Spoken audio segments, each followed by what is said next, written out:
Hi, everybody. This is Lee, and I'm talking about the prison slavery that we've discovered about Hillary Clinton. And several things about the scenario are really kind of blowing my mind a little bit. I mean, the fact that she had slaves and drove them, that she was actually a slave driver, as she wrote about in her It Takes a Village book, how she wrote about her slave driving. And maybe that's what's blowing my mind. Not necessarily the fact that she had slaves from the prison and drove them, because of course she did. This is Hillary Clinton. In fact, she actually wrote about it and said, "Look how smart they are. They're so intelligent, these slaves." Well, her actual quotes, I'm going to post a link to in the description. And you can see like substantial information that she provides in her own words. And it looks like that book was not written under duress. And so that's Hillary Clinton talking about her slave driving days back in Arkansas. Okay. And so, I say of course because we do know that she collected prison lobbyist money all the way up until 2015, while she was still in the beginning stages of her campaign for the president for 2016, that she was actively taking contributions from the prison lobby industry, and that she also actively lobbied for the 1994 crime bill. This was policy written under the first Clinton administration. Hillary Clinton was the chief lobbyist for Bill Clinton, and she spoke about that bill and campaigned for it, assisting her husband to get it passed in order to create more slaves. And so that's why I say, of course, she did. And then what's really amazing is the fact that people kind of overlook that bill and how it affected the next Democratic candidate for president, Al Gore, the fact that he couldn't win Florida. And no one kind of connected, like, well, maybe the fact that these voters in Florida are being disenfranchised as a result of the increased penalties for nonviolent drug use and the added charges and the targeting of people who would otherwise vote for Al Gore. No one kind of followed up on that and say maybe there's some connection here between the loss of a vote base and the 1994 crime bill and racial profiling. But no one did, not really. They said Ralph Nader. And we know and there is a lot more going on than that, and that fortunately Florida is taking strides to reverse that, and hopefully Kentucky and Iowa will as well follow Virginia's example and restore voting rights to people who have paid their price, or paid their punishment. And the fact that this still, what she wrote in her It Takes a Village book, it made it through 4 electoral cycles. She did 2 elections or campaigns to be elected for the New York senator, and then she had 2 presidential campaigns, and it just did not come up in any debate forum. It didn't come up on any hit piece. I mean, there are many other hit pieces on Hillary Clinton over the years, but her own words were not used against her, even though they likely should have been. And, I'm thinking, did no one read her book? I mean, I don't know. I mean, I didn't read her book. And so I missed it too. And so now it's being discussed and people are like, wow. But I mean, the fact that there were people actively researching her background, doing opposition research on many other things, and they missed that.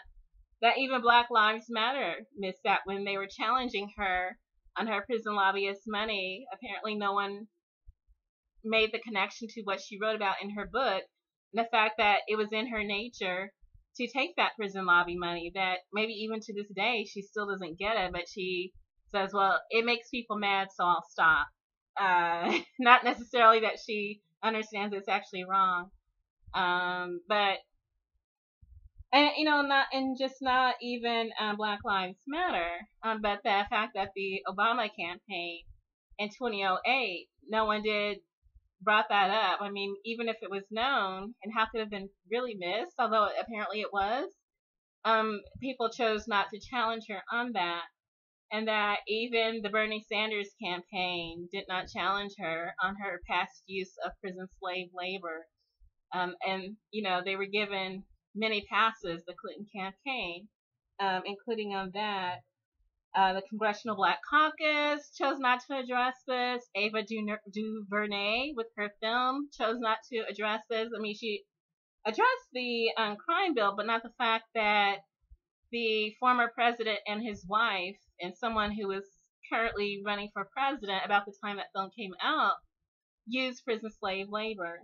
And I think it was because it was tradition, Hillary Clinton said, and because it kept costs down. And if we really think carefully, that was similarly what was said about antebellum slavery, that it was tradition and it kept costs down. So we'll have slavery. And Jill Stein didn't bring it up, and neither did Donald Trump. And so I find that really fascinating. But, it has come out now, and Hillary Clinton must acknowledge her own words that have come back to haunt her. And that there are more words that she's written, things that she said, things that she's done that have just not even been adulterated, but that it's been like word for word. We can listen to what she says and how she says it, and we feel horrified by what we're listening to. Her speaking on tape about her handling of the defense of a child rapist, and her laughing and giggles about that. Her use of a fake Arkansas accent while she described that. And then also her admitting on tape that, contrary to what fact checkers say, that she took that case as a favor to the prosecution. And these are her words. That was why she chose to take the case, that she wasn't forced to take that case.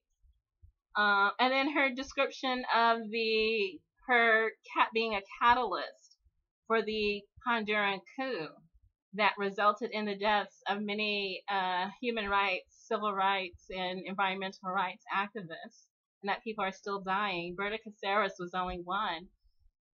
And that she named Hillary Clinton, and that Hillary Clinton wrote about that in her book. And even her being on tape talking about her participation in the regime change in Libya, how excited and gleeful that she was over the death, and some people call it murder, of Muammar Gaddafi. We saw he died, and then the laughter that followed. And so these are Hillary Clinton's own words. I mean, we can go on and make a list, like even talking about the assassination of Bobby Kennedy, while she was also discussing during his run through the Democratic primary, even as she was discussing Barack Obama's run through the Democratic primary, and the horror that people felt about her words and what she said. And so, we don't know if Hillary Clinton is planning another campaign. She does have a PAC, a political action committee called Unearthed Together.